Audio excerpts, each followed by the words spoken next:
这台车我承诺过车主，只要这个震动修不好，我就会把这个车买下来。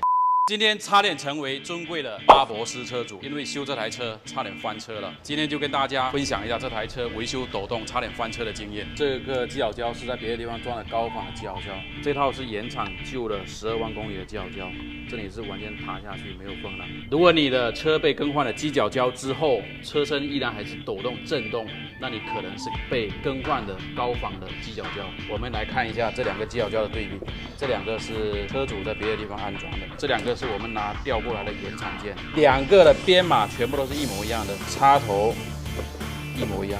看来看去，唯独一个地方不一样的就在于这个橡胶，高仿的用指甲抠，它不会白白的，表面没有一层粉。原厂的呢，你用手抠下去，看到没有？这个橡胶表面有一层白色的粉末状的东西，这才是原厂件。然后呢，经过我的判断还是犄角胶的问题，跟它装了一套原厂的犄角胶，已经装在车上了，在这个地方。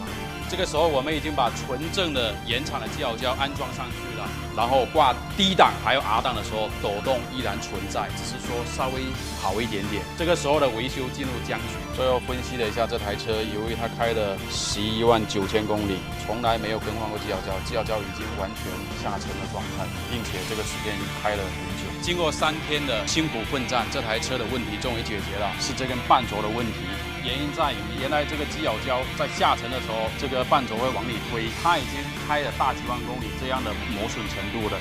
然后呢，现在换了新的犄角胶之后，引擎会往上抬，半轴会往外拉。这个时候它走到新的一个磨合点，导致这个时候你挂档抖动震动。所以说修车不仅要靠经验，碰到问题、碰到困难的时候，办法总比困难多。车主们，大家还有什么疑难杂症，研究一下。